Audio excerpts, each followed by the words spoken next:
Welcome back to the Do What Matters podcast. I'm Shannon, your host, and today we're diving into one of the most sought after skills, time management. But first, let's set the record straight. Most people think that time management is about efficiency, cramming more tasks into their day, or obsessively checking off lists. But it's not. It's not about doing more. It's about cultivating a set of principles that guide how you approach your time, focus on priorities, and align your daily actions with meaningful goals. So in this episode, I'd like to unpack the 5 foundational principles of time management. These principles will help you not only take control of your schedule, but also create space for the things that truly matter, your passions, relationships, and personal growth. Let's dive in.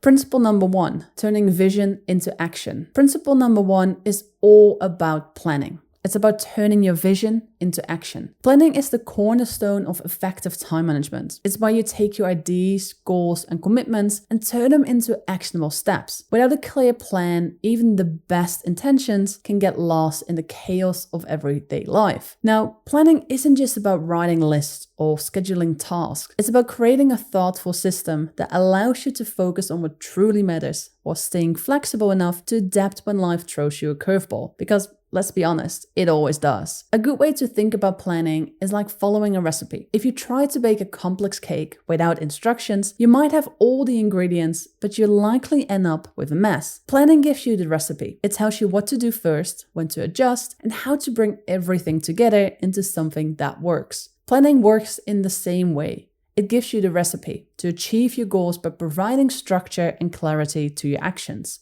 Now, there are 3 main levels of planning: annual, weekly, and daily.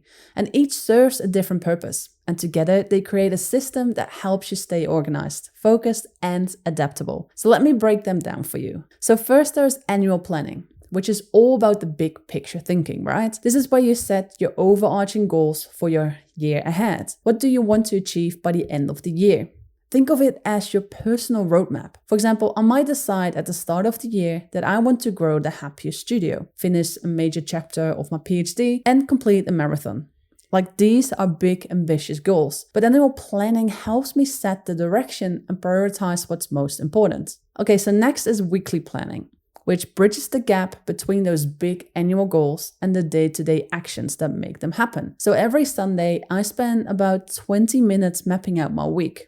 I review my goals, identify the top 3 priorities for the week, and break them down into smaller actionable tasks. For example, if one of my priorities is finishing a draft for a research paper, I'll plan which specific sections to work on each day. And this approach ensures that every week is productive and aligned with my long-term goals. And then finally, there's daily monitoring. This is where planning becomes a living, breathing process. Each morning, or even the night before, I review my schedule for the day, make adjustments based on what's changed, and ensure that I'm focusing on the right tasks. It's about staying flexible while keeping your priorities in sight. And if something unexpected comes up, like my son having a tough night, I can adjust my task or reshuffle my week without losing momentum. By combining these 3 levels, annual planning for vision, weekly planning for structure, and daily monitoring for adaptability, you can create a powerful system that keeps you on track without feeling rigid. Because it's not about perfection,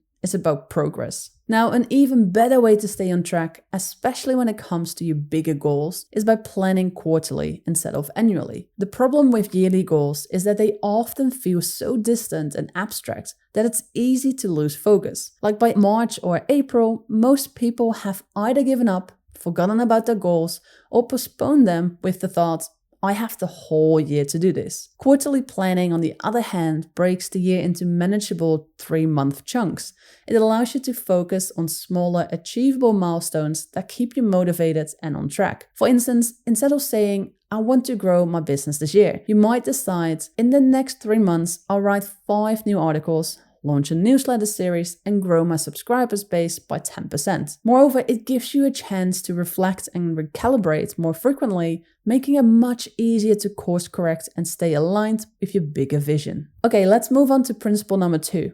focusing on what matters most. Have you ever spent an entire day frantically ticking off countless tasks, only to realize none of them truly move the needle on what matters most? This happens when we mistake being busy for being productive. And the antidote is prioritization, the skill of identifying and focusing on what generally matters. Imagine trying to fill a jar with rocks, pebbles, and sand. If you start with the sand, the low priority task, you run out of space for the rocks, which represents your most important goals. But if you start with the rocks, the pebbles and the sand will naturally fill the gaps, and everything fits. This analogy perfectly illustrates prioritization in action. It ensures that your most critical objectives come first. Now, effective prioritization requires daily monitoring to make sure you stay on track of your weekly goals, but also your long-term goals, right? So every evening, take a few moments to write down the top 3 tasks for the next day, and then order them by urgency and importance. And this simple habit ensures clarity and focus when the day begins. If you struggle to determine what truly deserves your attention, the Eisenhower matrix is a game changer. This method divides tasks into 4 quadrants based on urgency and importance. So the first quadrant is based on urgent and important, and these tasks demand immediate action, such as preparing for a last-minute presentation or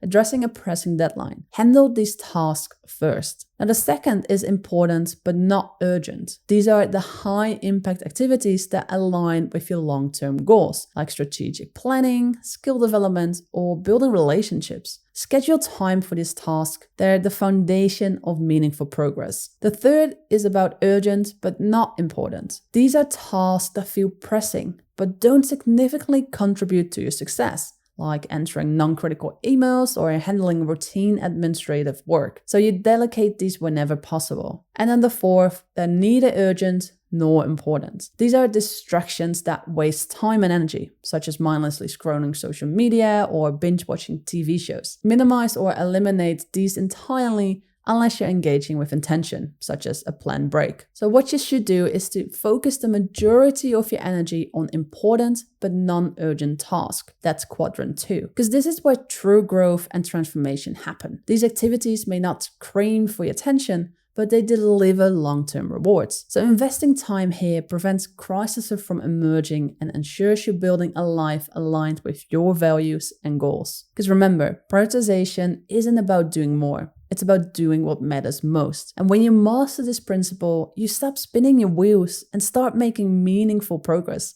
one rock at a time. Now let's move on to principle number 3, structuring time for success. This is where planning and prioritization meet action. Have you ever reached the end of a day and thought, where did all my time go? Maybe you had big plans to tackle your priorities, but distractions crept in. Unexpected tasks piled up, and before you knew it, the day was gone. That's what happens when we don't take control of our time. And scheduling allows us to take the driver's seat and structure our days in a way that works for us. Now, one of the best techniques for this is time blocking. For example, if you're working on a major project, you might set aside 9 to 11 a.m. as a dedicated block of time for deep, focused work. During this time, you protect your focus. Like no distractions, no multitasking, and no sneaking peeks at your phone. And simply treat this block like an unmissable appointment with yourself. The beauty of time blocking is that it removes the mental load of deciding what should I do next, because you've already planned it in advance. And it's a structure that not only boosts productivity,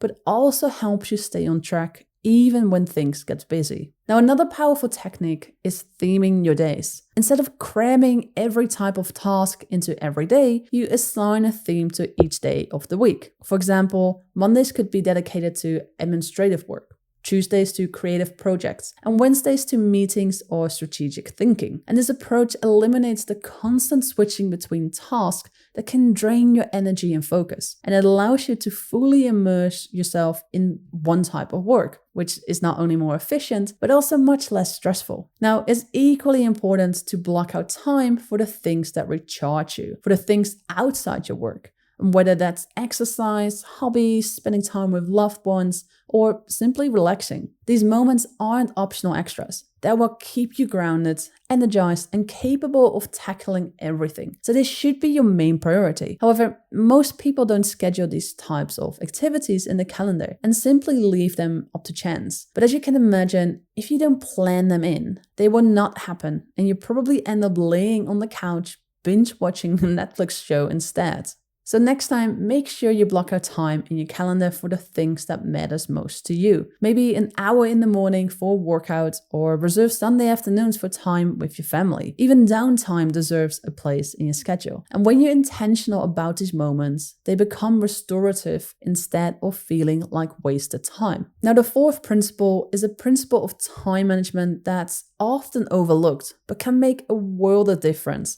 And that's simplifying your environment. Think of it this way. A cluttered environment, whether it's physical, digital, or mental, can weigh you down and slow your progress. But when your environment is organized, you free up energy and mental space to focus on what really matters. First, let's talk about your physical environment. Imagine sitting down at your desk, ready to tackle on a big task, only to find yourself distracted by piles of paper, half-empty coffee mugs, and random sticky notes scattered everywhere. Not only is it overwhelming, but it also wastes time when you have to dig through the mess to find what you need. So taking just 10 minutes a day to declutter your workspace can have a huge impact. Clear away anything you don't need. Designate a spot for essential items and make sure everything has a home. A clean, organized desk isn't just visually pleasing, it creates a mental signal that you're ready to focus and get to work. Now let's not forget about our digital environment. In today's world, most of our work lives on our computers, yet our digital spaces are often just as messy as our desks. Think about it. How much time have you wasted searching for a file, scrolling through endless emails, or staring at the desktop cluttered with random icons? It's frustrating, right?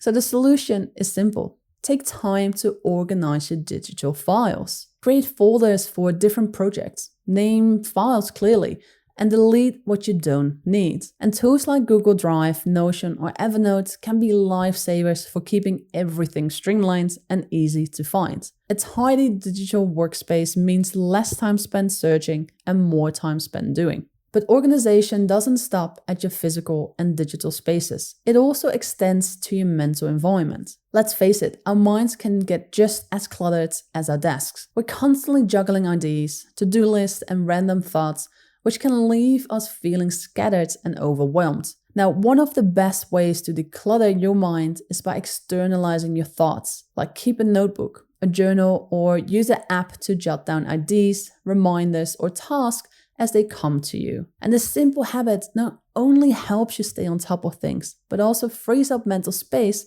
for creative thinking and problem solving. Now, organization might not seem like the most glamorous part of time management, but it's a game changer. When your environment, whether it's physical, digital, or mental, is in order, you create the ideal conditions for focus, productivity, and a peace of mind. And it's not just about being tidy, it's about simplifying your lives so you can concentrate on what truly matters. And finally, we arrive at principle number 5, building consistency over time or discipline. If time management principles were a puzzle, discipline would be the glue that holds all the pieces together. It's what ensures that your plans, priorities, and systems don't fall apart when motivation fades or life throws challenges your way. But here's the truth about discipline. It's not about being perfect or never procrastinating. It's about showing up consistently. You'll have off days. You'll miss workouts, skip tasks, or feel unmotivated at times. And that's completely okay. Discipline isn't about never failing. It's about how quickly you bounce back when you do. So instead of letting one missed day turn into a missed week, acknowledge the slip up, learn from it, and get back on track.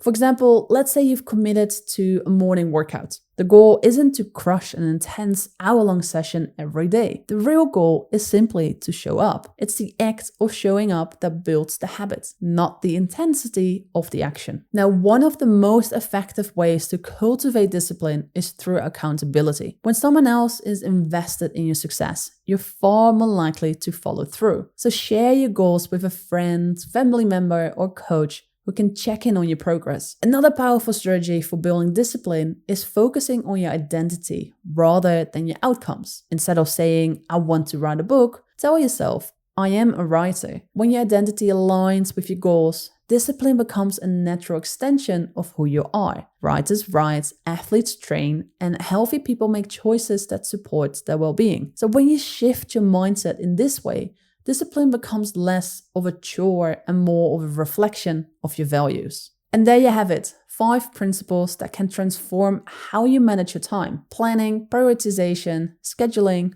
organization, and discipline. Now remember, time management isn't about perfection. It's about progress. And each step you take towards mastering these principles will bring you closer to a life of clarity, balance, and purpose. If you found this episode helpful, make sure to share it with a friend or leave a review. And don't forget to subscribe for more insights on building a happier, healthier, and more meaningful life. Thanks for tuning in to the Do What Matters podcast. Take care and keep doing what matters most.